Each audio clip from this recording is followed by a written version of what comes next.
the Arizona sun had no mercy.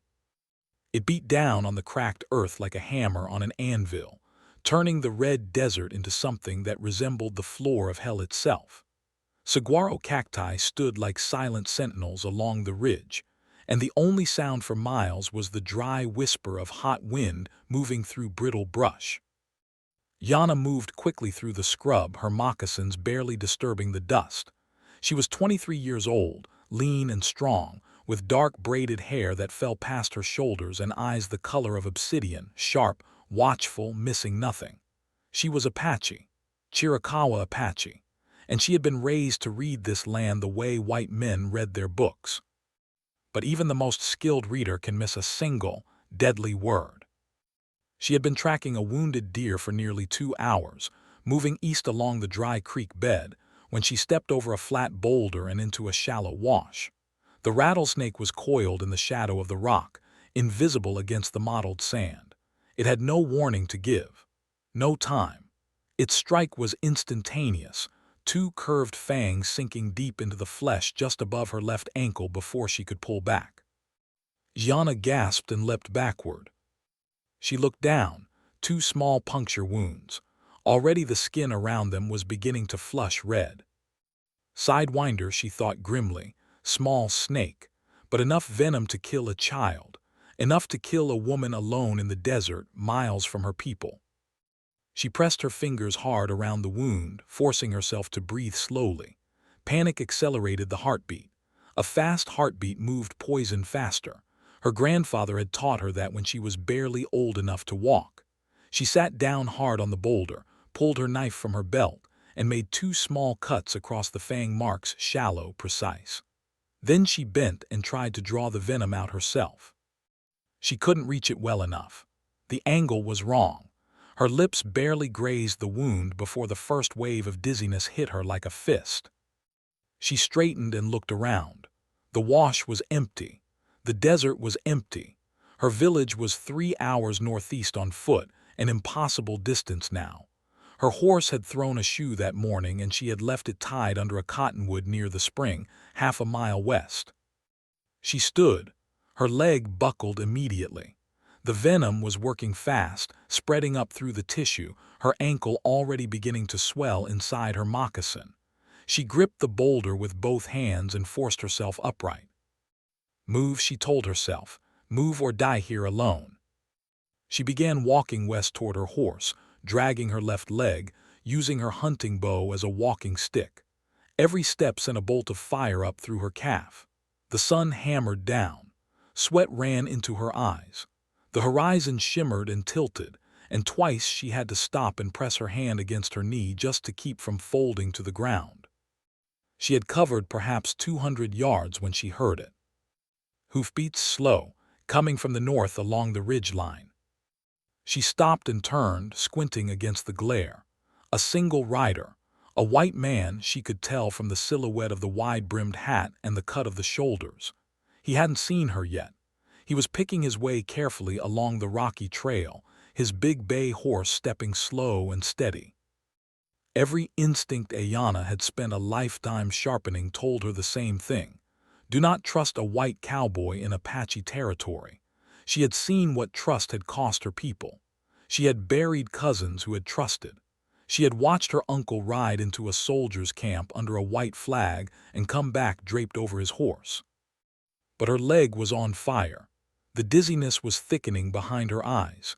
She could feel her heartbeat in her ankle now, a deep, savage throb. She raised her hand. The rider stopped.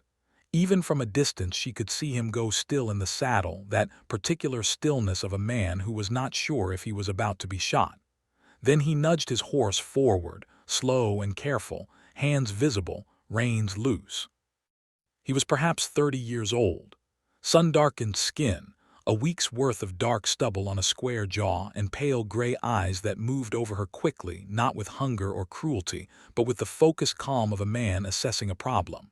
He wore a worn brown duster, no cavalry insignia, no marshal's badge. His rifle was sheathed. His hand was nowhere near his pistol.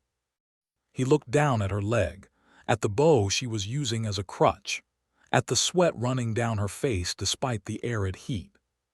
"Snake," he said. It wasn't a question. She met his eyes and said nothing. He swung down from the saddle in one smooth motion, ground-tied his horse with a single dropped rein, and crouched in front of her without asking permission. He looked at the wound, the cut she had made, the swelling already distorting the shape of her ankle.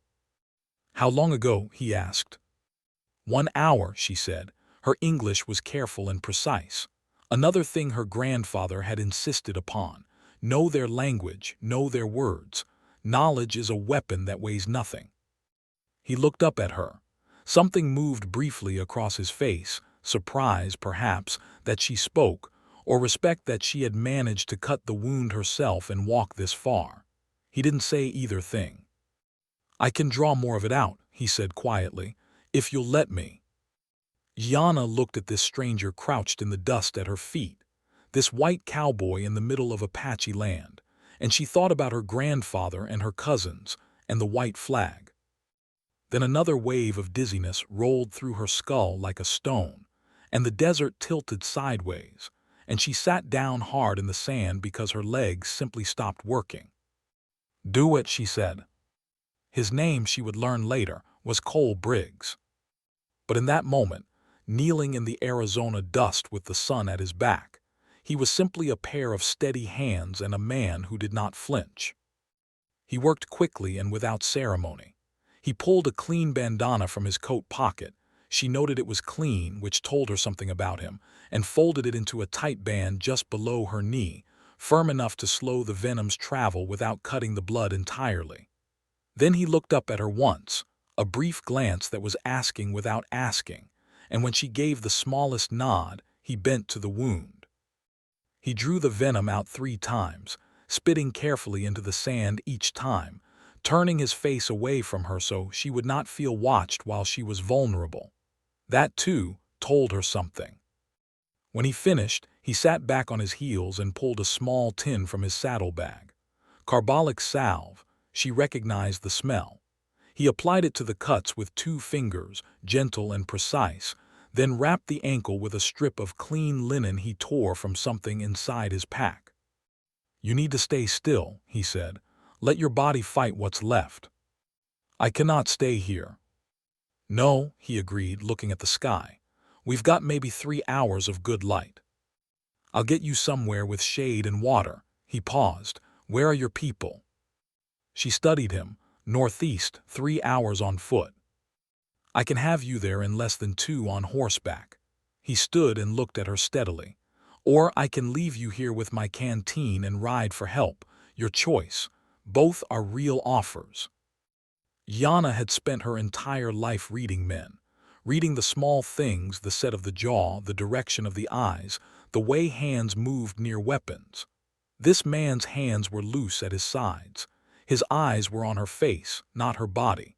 His jaw was set with the particular tension of someone who was worried, not calculating. "Horseback," she said. He nodded once. No triumph, no self-congratulation. He simply turned and brought his horse closer, then crouched beside her. "I'll need to lift you up," he said. "Tell me if I cause you pain." "You will cause me pain," she said flatly. "It does not matter, do it quickly." Something shifted in his expression. The ghost of what might, under different circumstances, have become a smile. He lifted her with careful efficiency, one arm under her knees and one at her back, and settled her across the saddle. Then he swung up behind her, keeping his weight shifted back so she wasn't pressed against him, and took the reins in one hand. "North," he confirmed. "Northeast. Follow the dry creek bed until the second fork, then rise to the ridge." He turned the horse without another word. They rode in silence for a long time. The desert moved past them, red and gold and ancient. Yana focused on staying upright, on breathing slow, on keeping her heartbeat steady. The wound still throbbed, but the swelling had slowed. She could feel it. Whatever poison remained in her blood, her body was beginning to argue with it. "You were hunting alone," he said eventually. "Not an accusation, just an observation." "Yes." Long way from your village for a lone hunter. The deer went east. She paused. You are a long way from anywhere for a white man with no badge and no cavalry markings. A beat of silence. Cattle, he said simply. Lost 3 head 2 days ago, following the tracks. She almost believed him. She decided she did believe him, not because the answer was perfect, but because a man with a bad reason for being in Apache territory would have prepared a better lie. They reached the ridge as the sun began to descend toward the western peaks, painting the sky in copper and deep rose. Below them, in the long valley, the thin thread of cook-fire smoke rose from her village. She felt him see it at the same moment she did. I'll ride you down to the edge, he said quietly, but not into the village. That wouldn't be safe for either of us. No, she agreed, it would not. He brought the horse down the ridge carefully, picking the safe path without being told, and stopped at the flat ground where the scrub gave way to the worn trails of the village perimeter. He slid down first, then lifted her carefully from the saddle and set her on her good foot. She stood and faced him in the long evening light. He was taller than she had realized, broad through the shoulders, lean everywhere else, with the particular kind of quietness that men who spent long years alone in open country sometimes developed. It was not an unfriendly quietness. It was simply the quietness of a man who had learned that most things did not require words.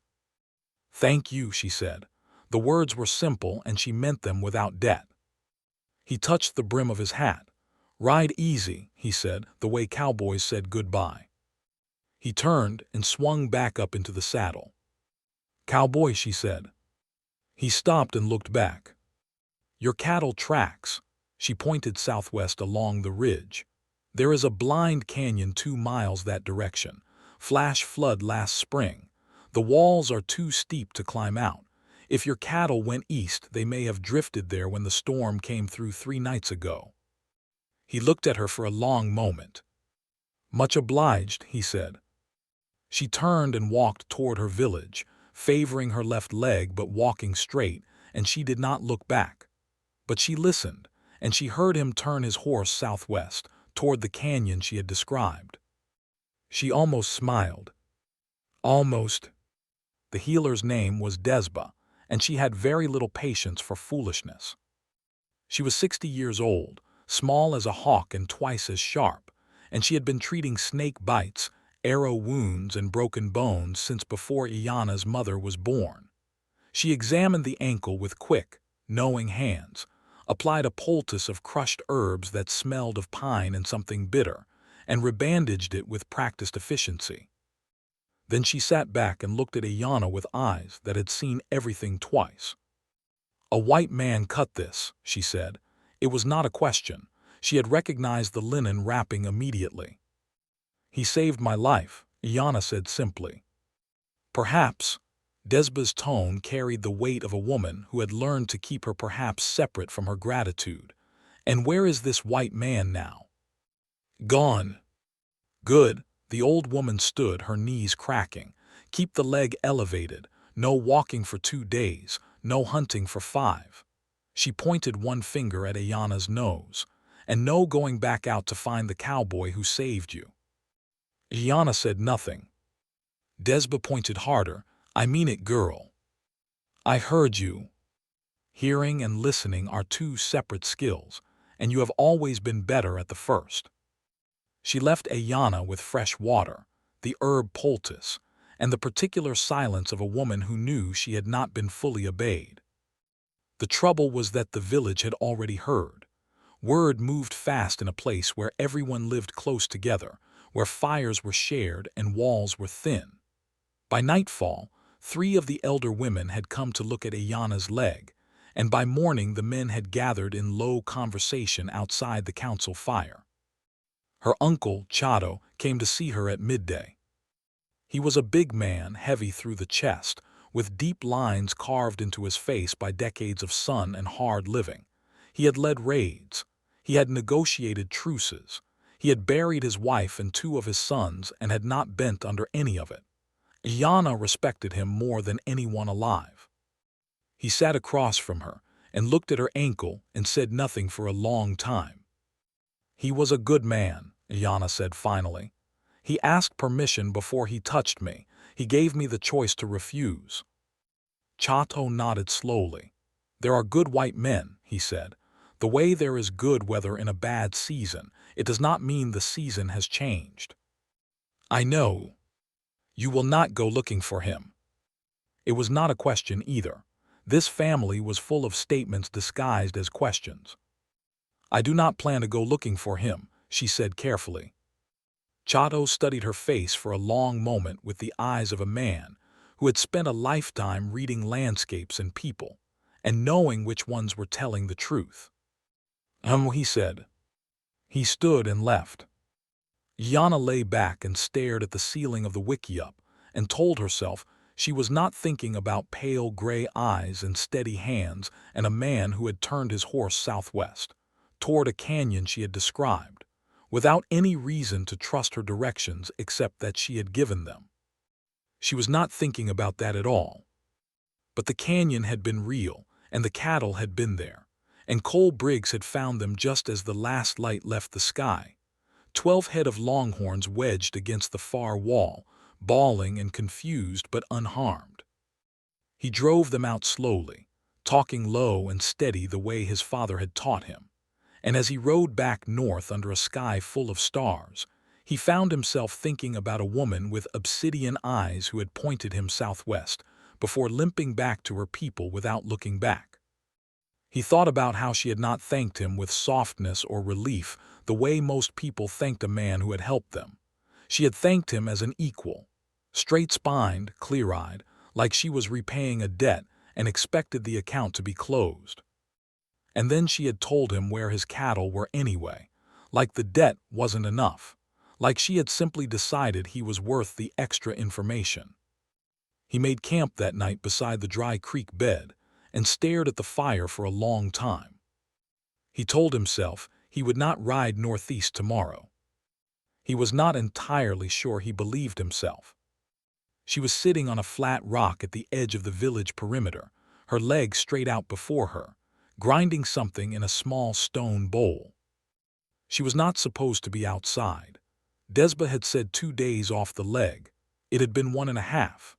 Iana had decided that 1.5 was close enough, and that she needed air and sun and the particular clarity that came from being outside of walls, even walls made of brush and hide. She heard the horse before she saw it. One rider coming from the southwest, slow approach, deliberate, not trying to be quiet, which meant either careless or intentionally announcing himself. She looked up. Cole Briggs pulled his horse to a stop 20 feet from her and touched the brim of his hat. She stared at him. "You found them," she said. 12 head, right where you said. He reached into the saddlebag behind him and pulled out a cloth-wrapped bundle. "Brought you something." She didn't move. "I did not help you to receive payment." "I know," he said. "This isn't payment." He held it out, and when she still didn't move, he leaned forward and set it on the rock beside her with the careful deliberateness of a man leaving food for a wild thing he doesn't want to fright. "It's bread, my own baking. It's not much." She looked at the bundle, then at him. "That's a long ride to bring bread," she said. "Yes," he agreed. A silence opened up between them, wide and full of things neither of them had any business saying to the other. She was Apache. He was a white cowboy drifting through Apache territory on a cattle search. There was 100 years of blood and broken treaties standing between them, and they were both old enough and clear-eyed enough to know it. "Your leg," he said finally, "is it healing?" "Yes." "Good." He didn't move to leave. He also didn't push forward. He simply sat his horse in the afternoon sun, easy in the saddle, like a man who had learned to be comfortable with uncertainty. "You should not be here," she said, "if the other men see you." "I know," he nodded. "I'll go." He gathered his reins. "I just wanted to know you were all right."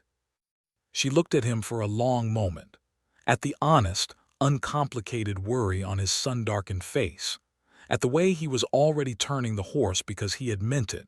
He really would go, right now, without argument because she had said so. "Cole Briggs," she said. He stopped. "There is a trading post," she said carefully, 2 miles south of the river crossing on the Tucson Road. The owner is a fair man. He trades with my people without cheating us." She paused. "I sometimes go there to trade hides, on the first day after the new moon." He was very still. "The next new moon," she continued, looking back down at her grinding bowl, "is in 9 days. She did not look up. She heard him let out a slow breath. "9 days," he said quietly. "Yes." She heard him turn the horse. She heard the hoofbeats moving away south, slow and steady. She ground the herbs in the bowl and told herself she was only being practical. A fair trading post was useful. A white man who knew her face and owed her something was a useful contact. It was practical, nothing more. The bread was still warm. She unwrapped it and broke off a piece and ate it in the afternoon sun. And it was good, dense, and slightly sweet. The kind of bread a man made when he had time and cared about the result. She thought about pale gray eyes. She thought about 9 days. She wrapped the bread back up carefully and carried it inside.